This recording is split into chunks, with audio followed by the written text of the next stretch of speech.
All right, let's pray. Yehovah, we thank you for your word. We thank you for the revelation of what it is to be a judge, to be a leader, to be appointed. Yehovah, let us always seek righteousness first, justice. That's where life is for us. We ask that no matter what, we're people that don't distort that. We lift up this Torah portion to you, these instructions, and we just ask that we're able to have eyes that see, ears that hear, and ultimately that we become people that obey. Because unless we do your instructions, we're not declared righteous.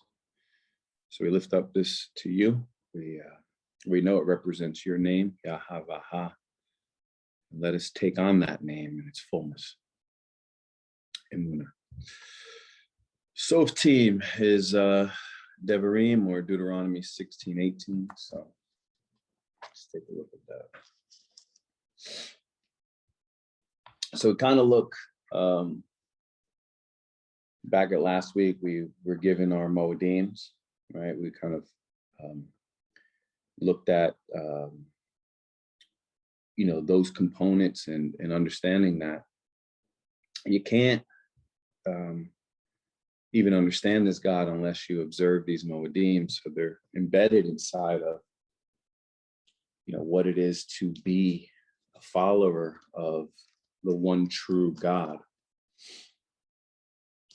He talks a lot about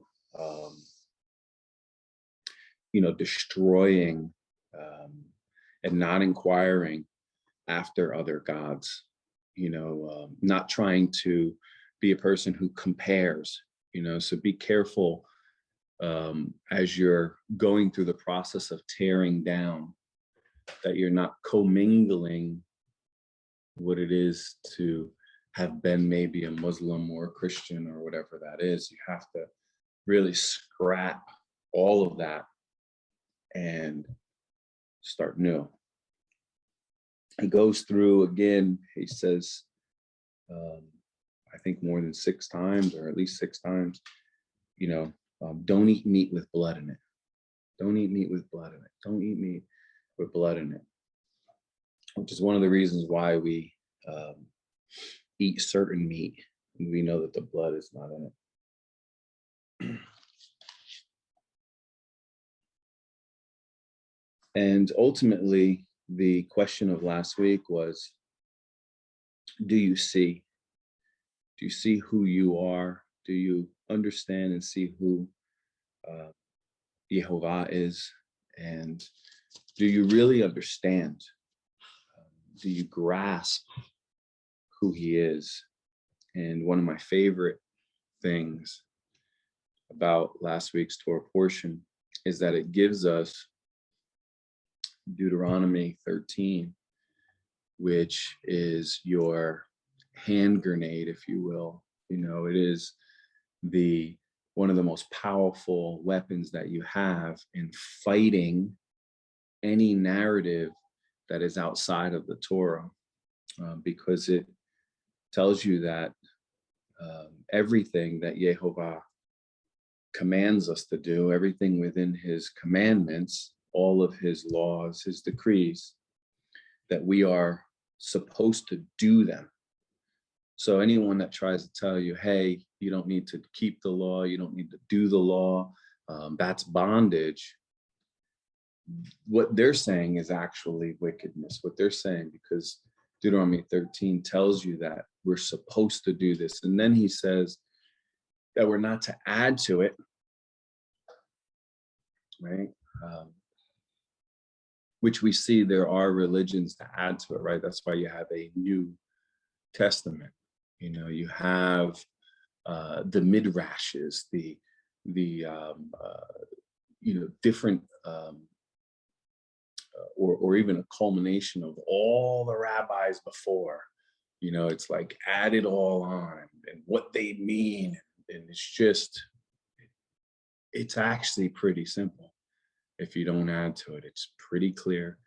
And what is amazing to me is that when I look at the children, how easily they adapt to it and how it's not a problem for them. It's not like, well, I don't understand this. This is, what does this mean? That question is never posed by them.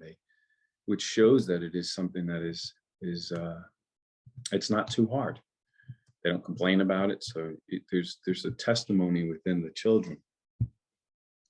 And one of the things that I love about Deuteronomy 13 is it says that we're not to take away or subtract from any of the Torah, which means that the first 5 books of Moshe is a closed revelation. There is nothing else but that. And when you look at, the Tehillims, which are the Psalms, or you look at, Yehoshua, or 1 Samuel, 2 Samuel, and when you look at those or even if you look at the 3 major prophets, right? Isaiah, Ezekiel, Jeremiah, those do not add to the Torah. They confirm it. So the Torah stands as its own solid block of truth. And then what you have inside of the prophets is saying, thus says Yehovah.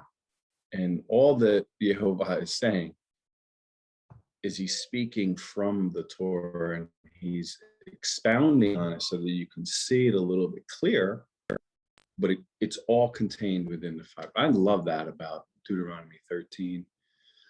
And then he even kind of gives you the open book test, which is probably one of my favorite things, because he says, hey, look, there's going to be a person, it's kind of like the Back to the Future, like one day if there's a guy that comes with the almanac, McFly, he tells you with an open book, he says, hey, look, I'm actually going to send you a prophet. I'm going to send you a Navi. I'm going to send you a person who commands the word of God. That's what a prophet is. A prophet speaks the word of God, reveals the word of God. He goes, and if that person tries to lead you away from this Torah, that person adds to this Torah, that person takes away from this Torah, if that person leads you to not follow the 5 books of Moshe, that's a false prophet. And you know what? Hey, I'm doing that. I'm the one setting it up. I'm testing you to see if you really love me. That's like that creepy Joe Biden whisper right there, right? $1 trillion released so far. They're going to be getting checks in the mail that are consequential. But that's what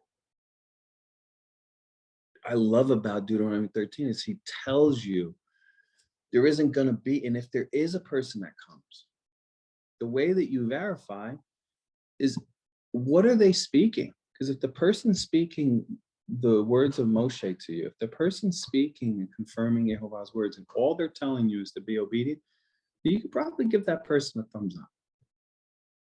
So when you take that and you overlay it for your New Testament, your letters of Paul, or any of those things, none of those doctrines lead you to keep the Torah.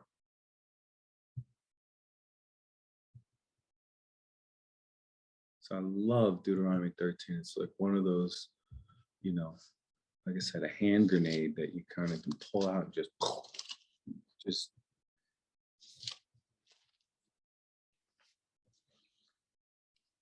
Parsha 48, Shoftim, the judges. You are to appoint judges and officers for all your gates. Yehovah, your God, is giving you, tribe by tribe, and they are to judge the people with righteous judgment. So having leadership and having people that are appointed as leadership, having people at the gates of where people come in and come out. There should be judges there. There should be people that are safeguarding. But the key is that these judges have to be people who judge based on Torah. So this kind of gives you a little bit of a cue or clue into the type of leadership that we are as a people to honor. The type of people that we honor are people that speak Torah. So just keep this in mind, especially, you children, right? That are, when someone's trying to give you advice, someone's trying to, they're listening maybe to your problem, and what they're saying or giving you as a solution is not Torah based. That's not a person that you should be going to. So keep that in mind, that the representation of all gates. I mean, we can go, as we've made this comparison in the past, that your gates could be your eyes, it could be your ears, right? How you let information in and out. And do you have a righteous filter over that? And is the person that's helping you manage that or watch over you, are they using the Torah to do that? That's an acceptable structure for us, and that's an acceptable type of leadership that we can allow to be over us. You are not to distort justice or show favoritism.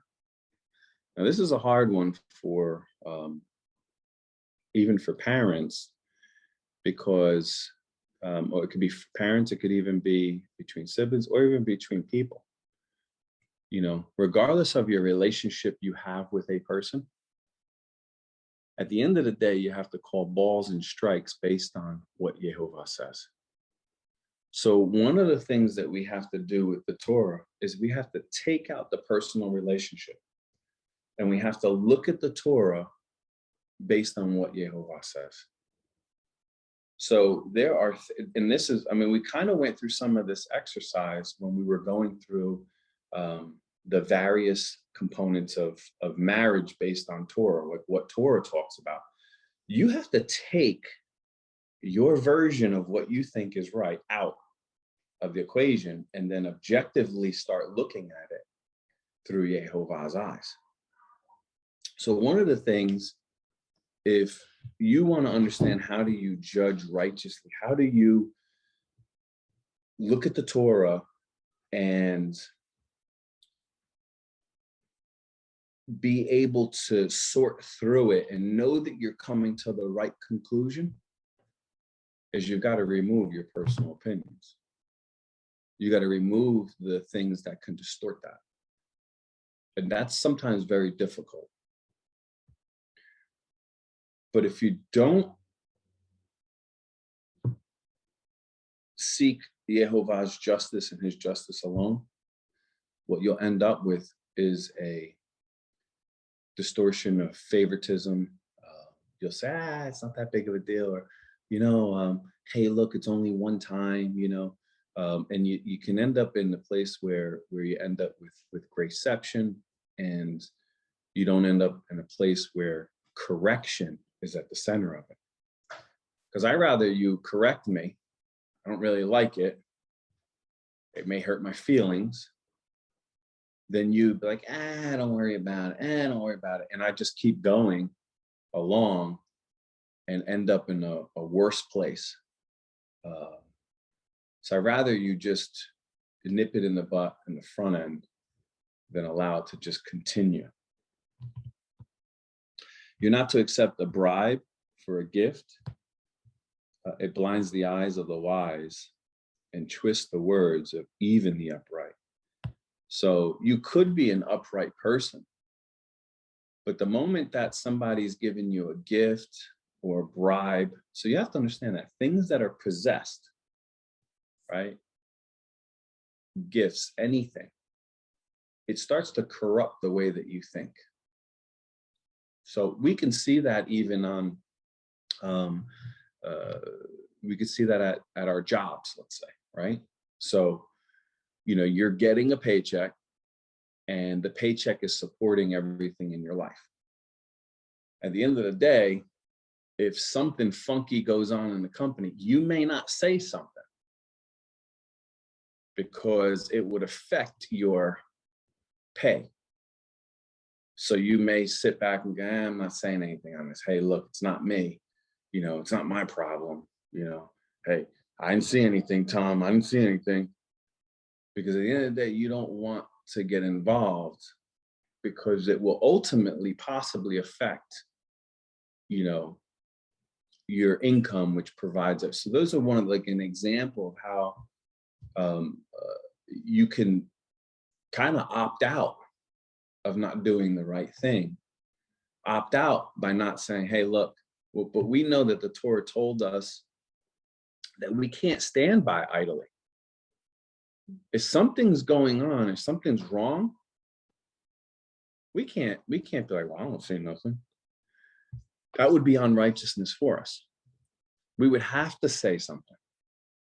We would have to rise to the occasion and be like, hey, Beth, that ain't right. Or I don't agree. I mean, you guys may pass this policy. I'm telling you right now, I don't agree with it. And you may be the only dissenting voice in the room. I've been in plenty of board meetings, where people don't agree. There's one person inside the boardroom that's like, I'm not doing that, or I don't agree, or that's not the way I see it. So being a person that doesn't agree is normal. But just give me a little context of, because you may say, well, I don't take any gifts from anybody. Okay.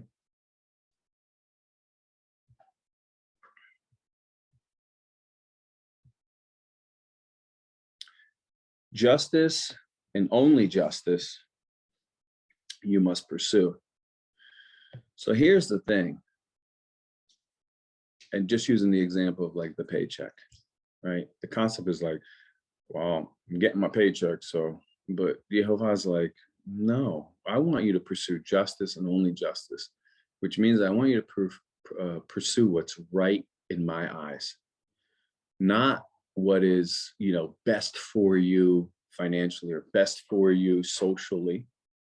I want you to pursue justice. And that is going to be sometimes at a cost. So you may, and remember, we talked about last week, we talked about Daniel. They passed an unjust law. It was a law to trap him and incriminate him. What he did, he sought justice. He sought Yehovah. He didn't change his attitude. He didn't change the way that he operated. He wasn't like, oh, well, I guess it's for the paycheck. I'm not going to pray today because they's watching. No, he actually, it says, he opened his window. He was there in front of his window, like, all right, this is how you want to play? Well, guess what? I'm not going to change because of your attack. I'm not going to change my perspective because of the pressure that's coming on from the outside. And he knew the decree. Remember, he heard the decree. He was like, whoa, if I pray today, I'm going to be eaten by a lion. That's a whole nother level.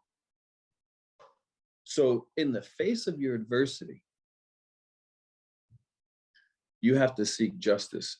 And we know that justice is another word for Torah, right? Justice is what Yehovah deems as right.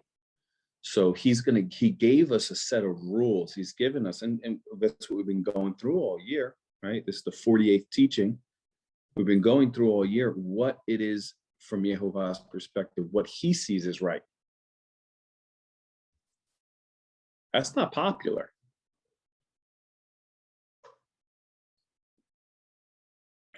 So one of the things that jumped out for me, this Torah portion, is justice and only justice you must pursue. That's got to be the fever that you have for Yehovah, that you want to find out what is right, what is just, what is his perspective, And the key here is by pursuing that, what you find or what you receive, the reward here is life. So when you seek justice, when you seek his righteousness, when you do his will, according to the Torah of Moshe, we know that we're given the promise of life. It says, and this will be life for you. You wanna live, you want to know what it is to be alive, then keep the Torah, seek justice, seek right. That is where life is for you. Outside of that is death. Outside of that is sav. Outside of that is a life without truth, emptiness. You won't know peace outside of that.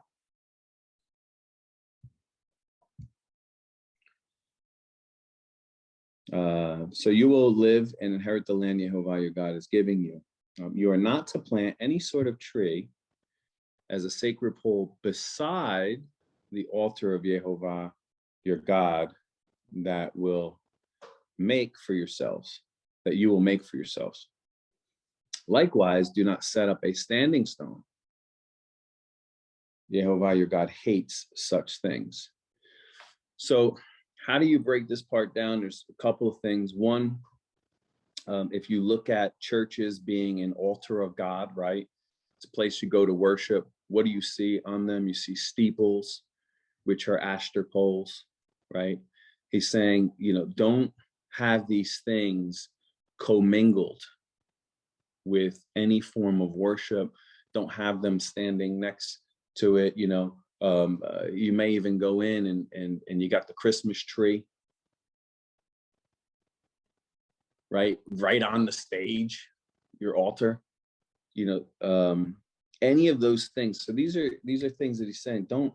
But you can go even further with this, and you could even say that planting a tree or a sacred pole would represent a false religion, would represent a false god, would represent an idol, would represent a seed that is not a seed of righteousness.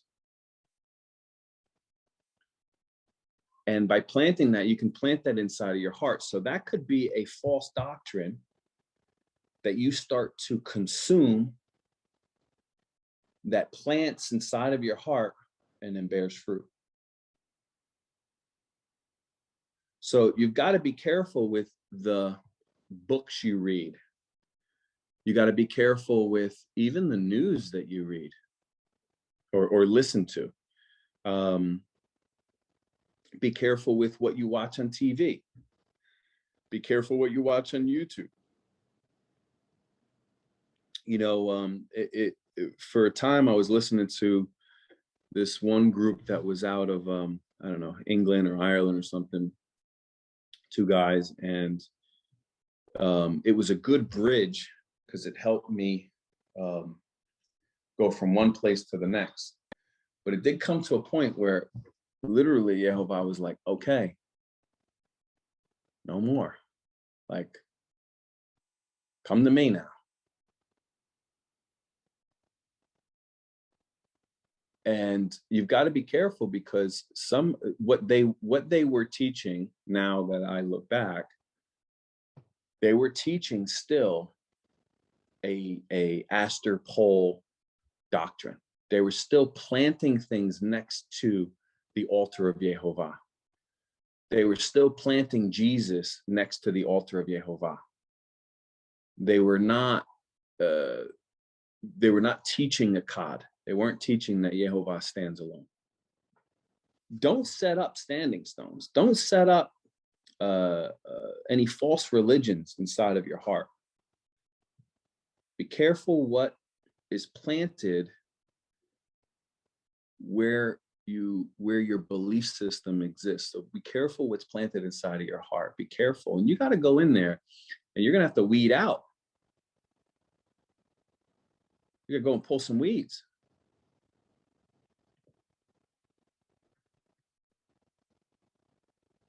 So sometimes you got to go check your heart and be like, okay, where am I? What's going on? I got some weeds in there. Do I have any standing stones? there any trees growing? You're not to sacrifice to Yehovah your God a cow, a sheep that has a defect, or anything wrong with it. That would be an abomination to Yehovah your God. Only the best for Yehovah. Don't try to pass something off that you know is not 100%. Like, you have to understand, which to me is absolutely bonkers, but we can all think like this. At some moment you think like no one's watching. Like, so at some moment you think like, you know, no one can see you. And we know that the Torah tells you that Yehovah examines your thoughts. He looks at the reason why you do it. We know that he says that the sun and the moon are going to testify against you. He says that the rocks are going to testify against you. The sky is going to testify against you. We know donkeys talk. So, I mean, how you think that you're somehow getting away is the delusion. It's the same delusion that we see in the garden, right? It's like they broke stride with Yehovah. They broke covenant with him, and then they sewed fig leaves to hide. It's that delusion. It's like, you know, I can do something to hide. I can, you know, somehow God doesn't see me.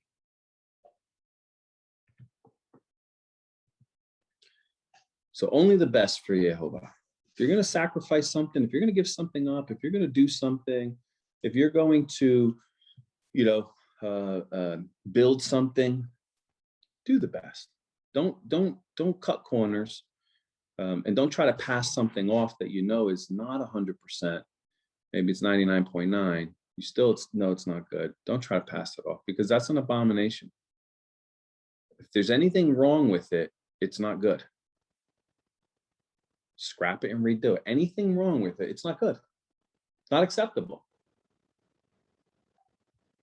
This starts to show you the like, oh, it's okay. It's not a big deal. Like, God doesn't really care. Like, its testicles are a little crushed. Like, I mean, it's still alive. Like, man, go ahead with yourself.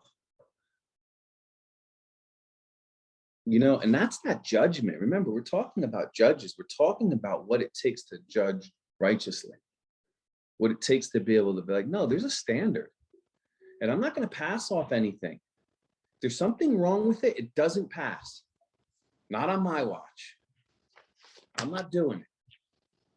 That's the standard. You could hear the tone of what he wants in a judge. Someone that says, no, that's not good enough. Well, let's redo it. Well, it's going to take us 2 or 3 days. I don't care. It's either done right or don't do it at all. That's the mentality that he wants inside of a judge.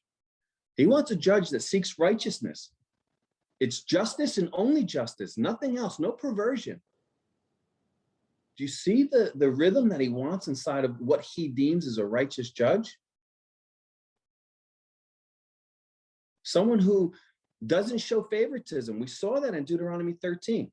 Even if it's the wife you love, and she's trying to secretly entice you away from your God, you better be the first one that grabs her and stones her.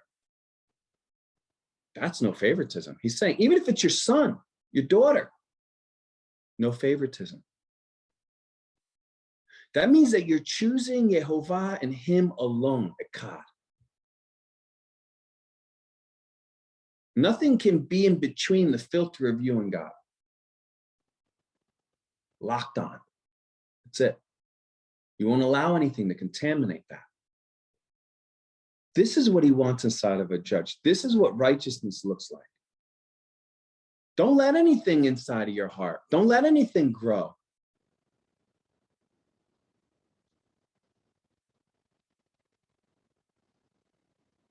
If there's found among you within any of your gates that Yehovah your God gives you, a man or woman who does what Yehovah your God sees as wicked, transgressing his covenant by going and serving other gods and worshiping them, the sun, the moon, or anything in the sky, something that is forbidden,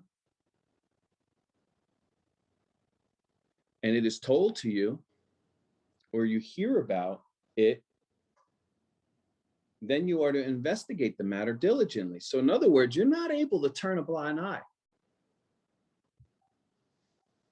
This doesn't say if you hear about it, ignore it.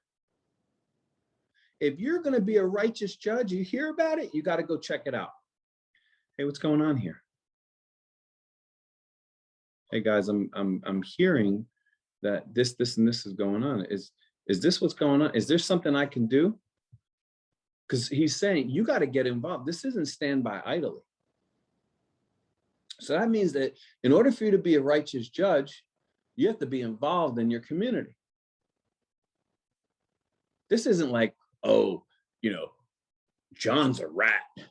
No, the point is that you are trying to bring about and help people come to a place where it's Yehovah alone.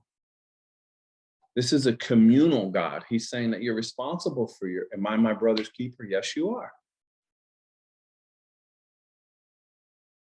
This is what you would call accountability. And any person that doesn't want to be accountable, not just to his God, but also to his community, is not a person worth, Yehovah sees that person as wicked. So if you're going to keep these commandments and you're going to say, well, I'm an Israelite, well, then you're subjecting yourself to be held accountable. And if you are an Israelite, then that means that you have to hold other Israelites accountable.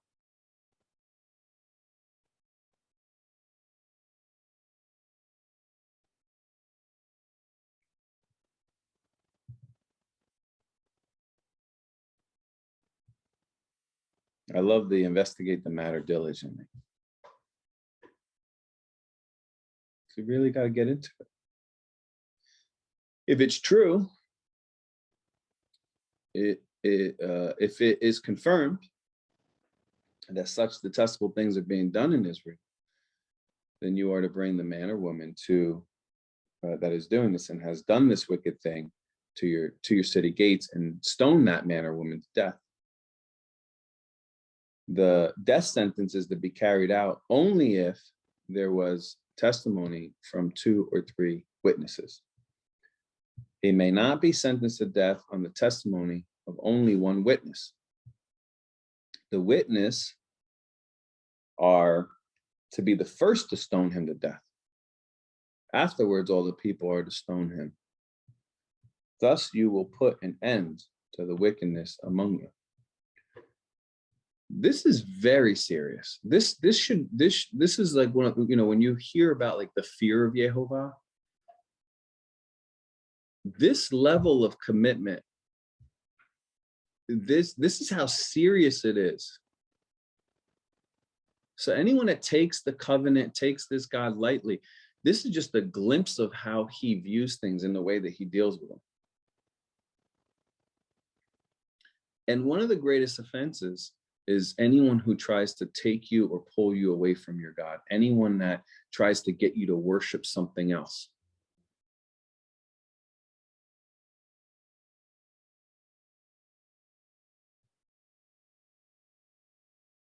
It's not something that we take lightly. If someone's trying to entice you to worship something else, it is a very, very serious offense to you.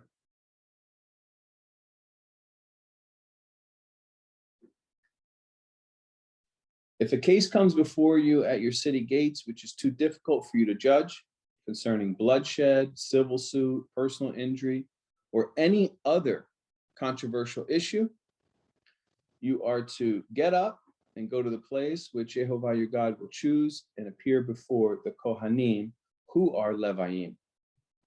And the judge in office at that time seek their opinion, and they will render a verdict for you. You will then act accordingly to what they have told you there in that place which Yehovah will choose. You are to take care to act according to all their instructions in accordance with the Torah they teach you So again, in accordance with the Torah they teach you, which should be the Torah of Moshe.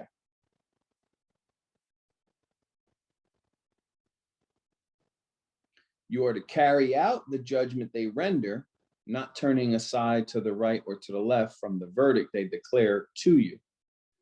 Anyone who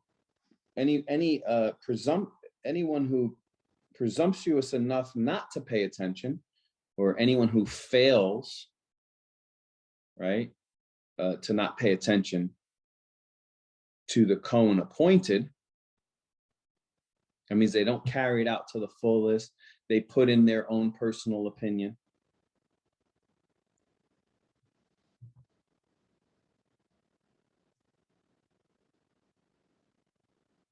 So anyone that doesn't pay attention to the Cohen appointed there to serve Yehovah your God or to judge, that person must die. Thus you will exterminate such wickedness from Israel. All the people will hear about it and be afraid to continue to act presumptuously. That means to not fully or to fail to do it to its fullness. So this shows you that the Torah is to be lived fully. It shows you that if you insert some sort of, it's okay, what's the big deal? That ultimately you're actually misjudging, because we do have we do have the Torah here, right? We can seek the opinion of the Torah. We can read through the Torah, right? We can, if we look at the instructions that are within the Torah of Moshe, right? We know that it is instructing us to carry out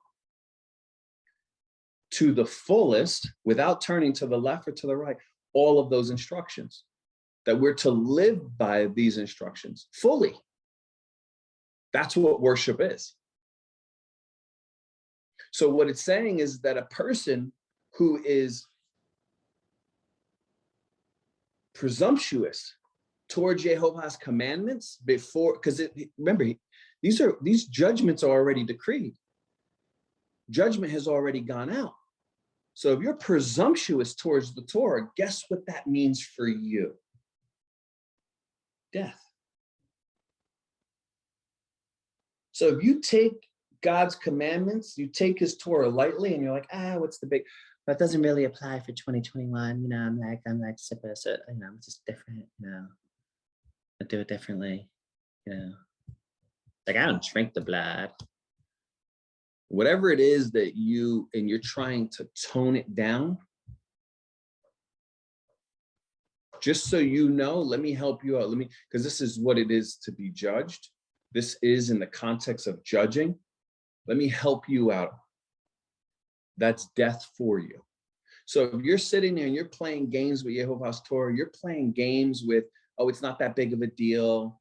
Oh, the TV, look, I know there's a little bit of gay going on in that TV series. Look, they only kissed a couple of times, I think there's only like 4 episodes out of 20 where they do the gay thing. If that's still acceptable to you, let me help you out. You're playing with justice. You're playing with allowing things to be planted next to the altar of Yehovah. You're playing with what is acceptable and not acceptable.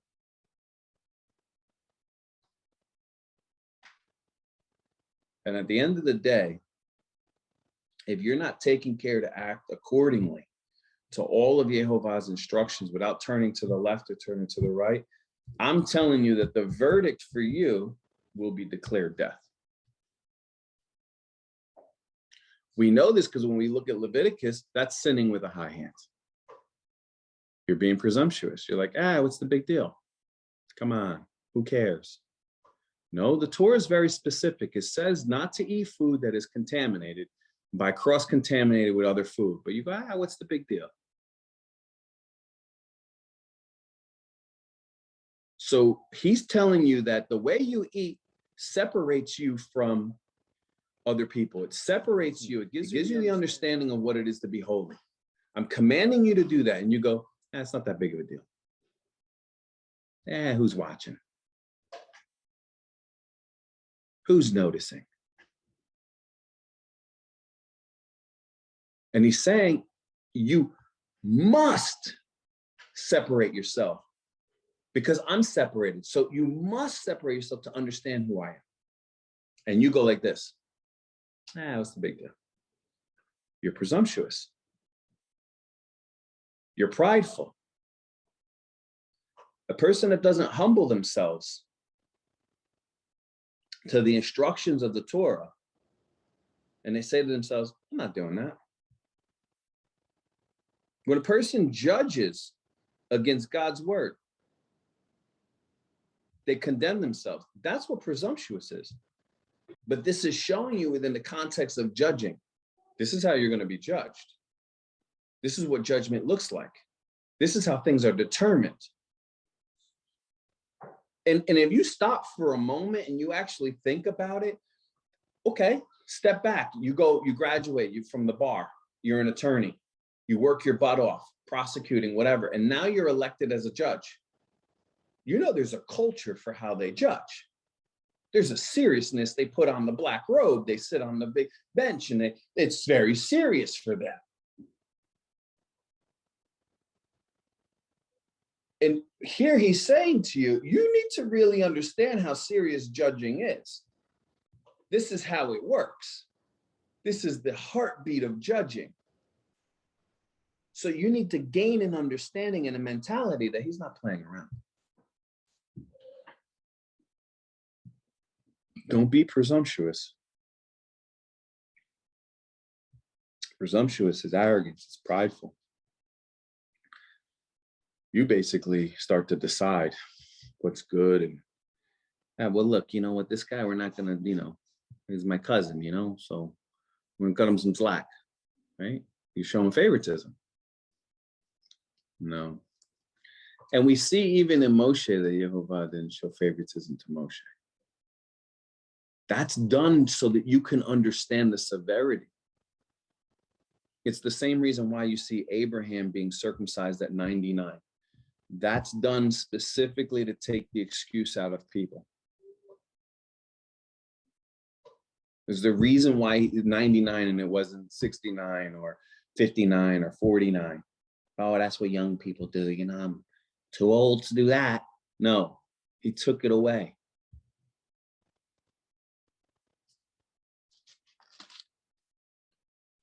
When you have entered the land Yehovah your God is giving you, have taken possession of it and are living there, you may say, I want to have a king over me. This is wonderful how in the Torah, Yehovah addresses what they're going to ask for in Samuel. He's already addressing it here. And then he tells you, he points to what David is. This is phenomenal. And he's doing it in the Torah, like, I want to have a king over me, like all the other nations around me. In that event, you must appoint a king, the one whom Yehovah, your God, will choose. It must be one of your kinsmen. So just so you know, the Edomites, okay, which is Esau, right, brother of Jacob. The Edomites have kings over them. And none of the kings that ruled over the Edomites were their kinsmen. To give you an idea, so you can understand what wickedness looks like, and then you can actually understand that that's what the Edomites did. They would let foreign kings or nations or people, they would grab them and appoint them and have them rule over.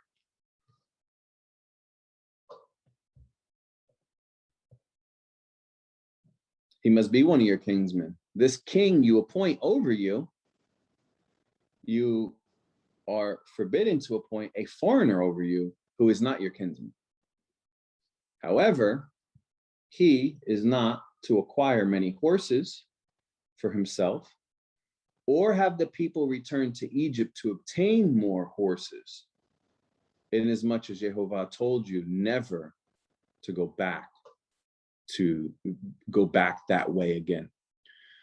This is an interesting thing, kind of seems strange, like, but what it's saying is that the horses represent power, they represent wealth, they represent strength, they represent armies, they represent a lot of majestical things, right? Horse is a very large creature. And what you see here is that no matter what, we're never to go back to Egypt. We're never to go back to bondage, right? And we see that where Israel tries to go back, you know, when Babylon comes, they're like, we'll just go to Egypt. He's like, no, stay here. And then they go and they end up being killed for it. You know, Egypt is not a place, the world is not a place for us to go back. Once you leave bondage and you've been given the truth, it's like the Matrix. Once you take the red pill, blue pill, you can't go back in. Yeah, well, the one guy, he sells out everybody, and it doesn't work for him anyway. He ends up dying. So, you know, we're never to return. So, you know, this acquiring many horses, this would have to do with trade too, right? So this is a lot of income. This is trading. This is expanding the borders beyond, you know, in order to connect back with the world, connect back with Egypt. And ultimately, yes, Shlomo does this. And Shlomo's a great king to look at, because you see what happens when you pursue wisdom versus justice. There's a difference between pursuing wisdom and justice, and how that is actually a perversion, and why when YHVH describes David, he says that David was a man after his own heart. And what David pursued and what David wanted, and you can hear it in the Tehillim, the Psalms, he please don't take your Torah from me. Like, it was the most valuable thing to him. It was the thing he ate and chewed all day. It was what he thought about. It consumed him. There really was no other thought on his mind other than the Torah. And his greatest, great advice to his son to run the dynasty, the next kingdom, he says to him, he says, look, you want to know what it is to be a man? Keep the Torah of Moshe. That's the culmination of a 40-year kingdom, killing giants and everything that David was involved in. The greatest exchange, right, from father to son, from king to next king, the greatest transfer of information is this is the big secret, the revelation. You want to be a man? Keep the Torah of Moshe. You want to be, you want to understand, you want to know what it is to be great? Keep the Torah of Moshe.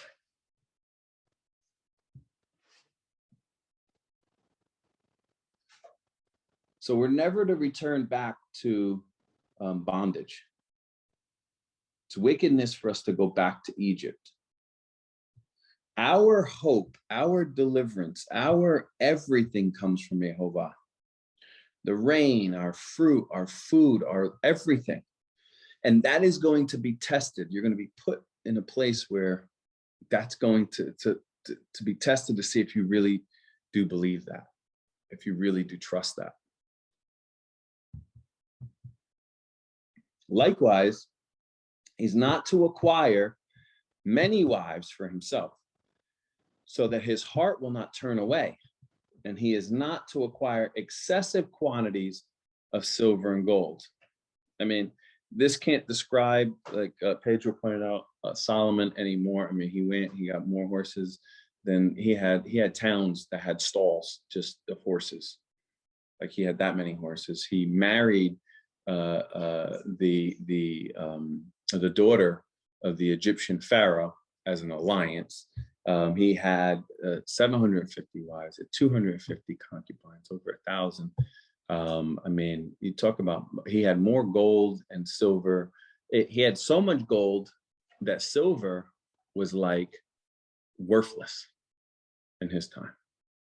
and they would just bring tons and boatloads of gold all the time back to the king. He just had gold, and it just was beyond, you know. And it really, when you start to look at it, because it's a fascinating thing, you start to see what the root of wisdom is and how it leads, and you start to see these pitfalls, and you start to see, you know, the things that may seem great on the outside, but ultimately lead to death and destruction in the end. And that's what we see. We see he was the one who set up the Ashtar pole. He's the one who set up that worship on the high hills for his wife. He's the one and that brought that in. So these are the things that culminate inside the heart of, and this could go for super highly educated person, you know, person who's really, you know, all they care about is making money business. You know, this is, listen, you know, I love this God thing. I love this whole Torah thing, but I got to go back to Egypt, get that money. You know, it's that mentality, you know, or I'm going to apply this Torah thing and I'm going to use it, you know, as wisdom. What I do want to cover here, it says not to acquire many wives for himself. So what's the difference? We just said Solomon had over 1,000, right? And David had how many? So David had, Michal was his first wife, Abigail was his second wife, Ahinamah was his third wife, Maacah was his fourth, Haggith was his fifth, Abital was his sixth, Iglah was his seventh, Bathsheba was his eighth wife. And then we know that he had a minimum of 10 concubines, because those were the concubines that Absalom took and slept with on the roof in front of all of Israel. And I think that's in 1 Chronicles, like 3:9, the concubines. So in total, you could say that David had 8 wives and 10 concubines.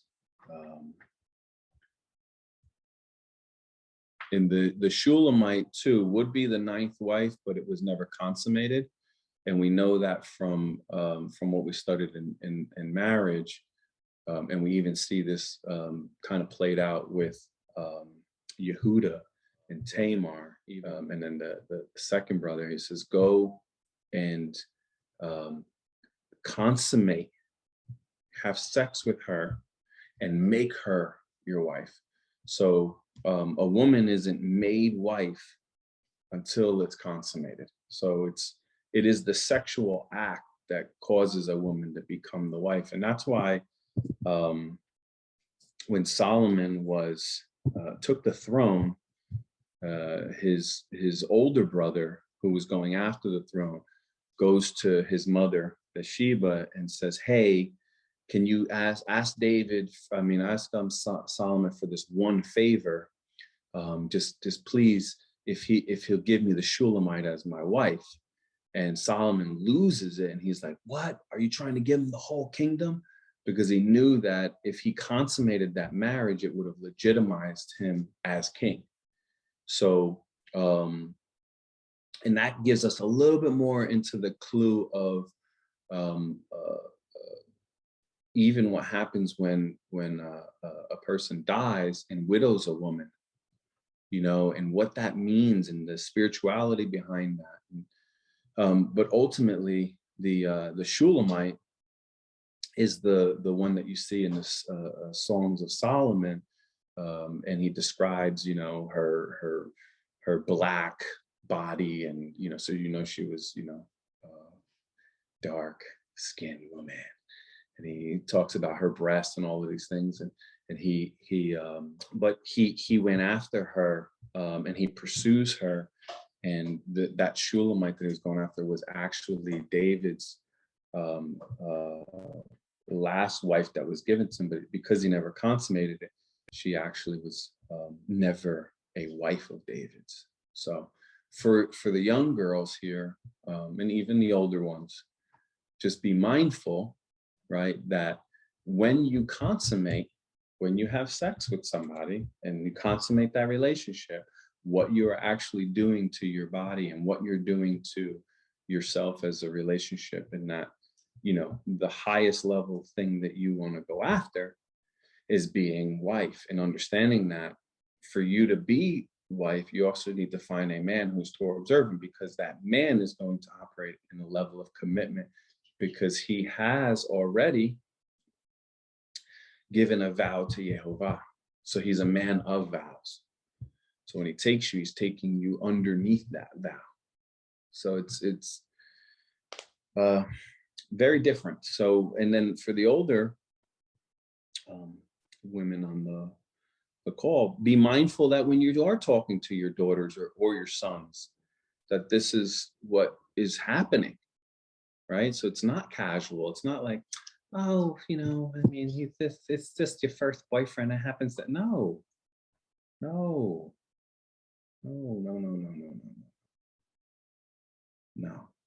that's not the way it works. And again, that would be, we're in the context of judging. That would be an idol that you set next to your heart. That would be a false narrative that you let grow next to your heart. This is something that Yehovah hates.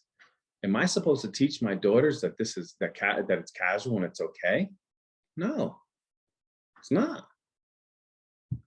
So wife, concubine, prostitute, or widow.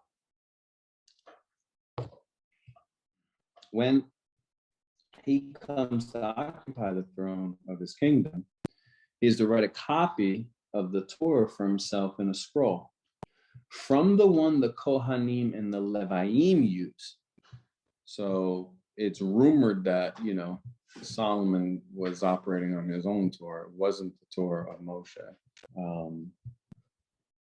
But there's different Torahs, just so you know. There's Torahs, there's different, again, the Torah's instructions, right? So you can say there's different scriptures, there's different versions. Does your version lead you to Moshe? Does your version lead you to Yehovah being a God? Does your version lead you to the commandments are life? It is said that Shlomo's Torah was the Torah of David. It wasn't the Torah of the Leviim. It wasn't the Torah of Moshe. We know that Shlomo kept the Torah of David.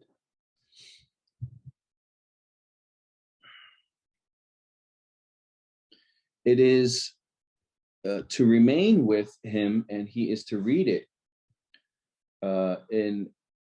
He is to read in it every day, as long as he lives, so that he will learn to fear Yehovah, his God, and keep all the words of this Torah and these laws and obey them. So you're seeing here that in order for you to understand and learn to fear Yehovah, you have to do this daily. And in order for you to keep all the words inside the Torah and all the laws and to be able to obey them, you have to have a daily regimen.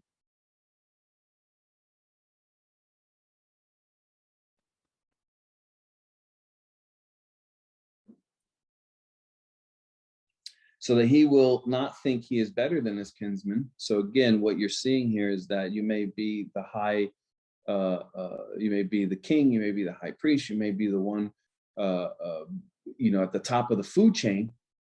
But what you see here is that humility should be something that comes out of your diligent study. So if you are studying the Torah of Moshe, what should come out is the revelation of humility. What should come out is that Yehovah is a God. What should come out is Yehovah is the boss. And then you start to see the world as you're just appreciative to wherever Yehovah has you. And you know that where he has you, whatever wealth, strength, position is by his hand. And ultimately would be a test. You see how humbling that is? All of a sudden you're like, wait a second. There's really nothing that I did or did not do that put me where I'm at. And if you have that perspective, so the Torah of Moshe should actually, the result on a king should be that the king is humble, and the king will not rise his head above the decrees of the Torah, which is what we see David do. How many times does David hear a case, right? And a lot of times they would come in and they would kind of like trick him, right? They have somebody come in and pretend they're this or pretend they're that, and he'll hear the case. And he even condemned himself with Bathsheba. So, oh yeah, so there's this guy who comes to town, and he's got all these sheep and everything, but he takes the one sheep from the guy over there and just eats it. David's like, what? Who would do that? That person deserves death. They're like, it's you. He was like, wow. So again, and then what did he do? Look at the reaction after that happened. He was like, wow, woe is me. I'm condemned. Forgive me. I sinned. Immediately humbles himself to realize I'm that one, and goes through the process of making restitution to Yehovah. So there should be humility within that king to always bow his head below the Torah and never raise his head above it. And so that he will not turn aside either to the right or to the left from the commandments, the mitzvahs. In this way, he will prolong his own reign and that of his children in Israel.